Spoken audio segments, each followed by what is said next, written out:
Hi friends, இன்னைக்கு நான் உங்களுக்கு மீராபாய் ஸ்டோரி சொல்லட்டுமா? மீராபாய் ராஜஸ்தானோடைய இளவரசி. மீராபாய் கிருஷ்ணர் மேலே மிகுந்த பாசம் வச்சுருந்தாங்க. சின்ன வயசில் நாம் எல்லாம் பொம்மைங்களை வச்சு விளையாடுவோம்ல, அந்த மாதிரி மீராபாய் கிட்ட கிருஷ்ணர் பொம்மை தான் இருக்குமா. ஒரு நாள் அவங்க அம்மா கூட அவங்க ஒரு திருமணத்துக்கு போயிட்டு இருந்தாங்க. அப்போது அவங்க அம்மா கிட்ட இந்த மாதிரி கல்யாண மேடையில் அந்த கல்யாண பெண்ணுக்கு அவங்க கணவர் அப்படின்னா, என்னுடைய கணவர் யாரு அப்படின்ற மாதிரி மீராபாய் அவங்க அம்மா கிட்ட கேட்பாங்களாம். அப்போ அவங்க அம்மா ஒரு கிருஷ்ணர் சிலையை காமிச்சு, அவங்க தான் அந்த கிருஷ்ணர் சிலை இருக்கு இல்லையா, அவர் தான் அவனுடைய கணவர் அந்த மாதிரி சொல்லிடுவாங்க. அவங்களுக்கும் அப்பத்துலேருந்து கிருஷ்ண பரமாத்மா தான் அவருடைய கணவர் அப்படின்ற மாதிரி ரிஜிஸ்டர் ஆகிடும். அவங்களும் நிறைய கிருஷ்ணர கதைகள் கேட்பாங்க, கிருஷ்ணர் புராணங்கள் பாடுவாங்க, பாட்டு பாடுவாங்க.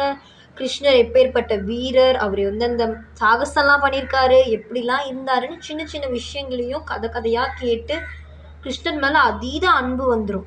கிருஷ்ணரையே நினச்சிட்டு எப்பவுமே இருப்பாங்களாம். அவங்க வளர்ந்த ஆரம்பிச்சிட்ட பிறகு ஒரு இளவரசியை கண்டிப்பாக அவங்களுக்கு திருமணம் பண்ணி வைக்கணும் இல்லையா, அதனால அவங்களுக்கு கல்யாணமும் பண்ணி வைக்கிறாங்க. மேவாரை அப்படின்ற ஒரு ராஜ்யத்தோட அரசருக்கு மீராபாயை கல்யாணம் பண்ணி வைக்கிறாங்க. எல்லாரோடைய கட்டாயத்தினாலையும் வேற வழி இல்லாம மீராபாயும் அவரை கல்யாணம் பண்ணிக்கிட்டு அந்த ஊருக்கு போறாங்க.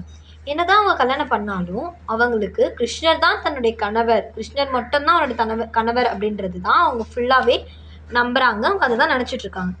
அங்க போயும் அவங்க கிருஷ்ணரை பத்தின பாடல்களை தான் எல்லார்கிட்டையும் பாடி கிருஷ்ணருடைய கதைகளை தான் எல்லார்கிட்டையும் சொல்லுவாங்களாம். அங்க இருந்த மகாராணி அவங்க என்ன பண்ணாங்க அப்படின்னா, அவங்களுக்கு ஒரு மருமகளா, ஒரு இளவரசியா, ஒரு ராணியா தான் வேணுமே தவிர ஒரு பக்தையா இல்லை அப்படின்றதுனால அவங்க ஒரு பெட்டியில பாம்பை வச்சு கொடுத்து அனுப்பிச்சிருவாங்க. அந்த பாம்பு ஓப்பன் பண்ணி பார்க்குறப்போ அது உள்ள அழகான சிலையா மாறிடுமா, கிருஷ்ணர் சிலையா மாறிடுமா.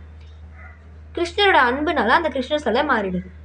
மகாராணி என்ன பண்ணுறாங்கன்னா, திரும்பவும் சரி ஓகே அப்படின்னு சொல்லிட்டு அவங்க பாலில் விஷத்தை கலந்து கொடுக்குறாங்க. அது விஷம்னு தெரியும் மீராபாய்க்கு, தெரிஞ்சு அவங்க அதை குடிக்கிறாங்க. ஆனால் அந்த விஷத்தன்மையே அதுலேருந்து சுத்தமாக போயிடுது. அது தேன் மாறி மாறி சுவையோடு அவங்க குடிச்சிடுறாங்க. அந்த மகாராணிக்கு என்ன நடக்குது அப்படின்றதே ஒன்றுமே புரியவே இல்லை.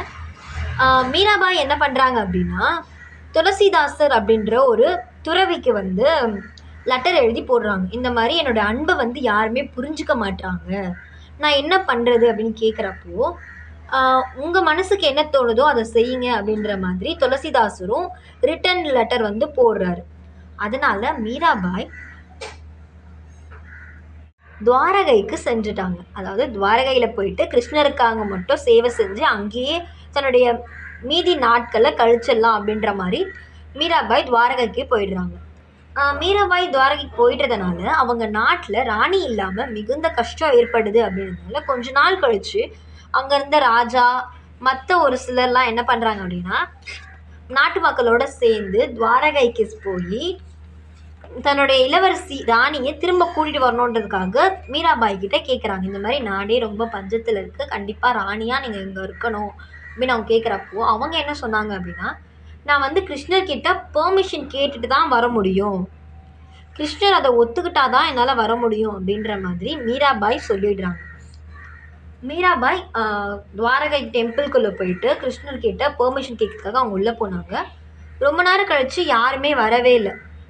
அதுக்கப்புறமா என்ன பண்ணுறாங்க அப்படின்னா, நாட்டு மக்களும் அங்கேருந்து ராஜா எல்லாரும் சேர்ந்து துவாரகைக்குள்ளே போய் பார்க்குறப்போ அங்கே மீராபாயே இல்லை, அவங்க கிருஷ்ண பரமாத்மா கூட ஐக்கியம் ஆயிட்டாங்க, அவங்க சிலையோட சிலையாக மறைஞ்சிட்டாங்க, இந்த உலகத்தை விட்டே செஞ்சுட்டாங்க. அதாவது அவங்க ஒரு தெய்வமாக கடவுளோட ஐக்கியம் ஆயிட்டாங்க அப்படின்றத எல்லாரும் அப்போதான் புரிஞ்சுக்கிறாங்க. அது ஒரு மிகப்பெரிய ஆச்சரியமான ஒரு விஷயம்.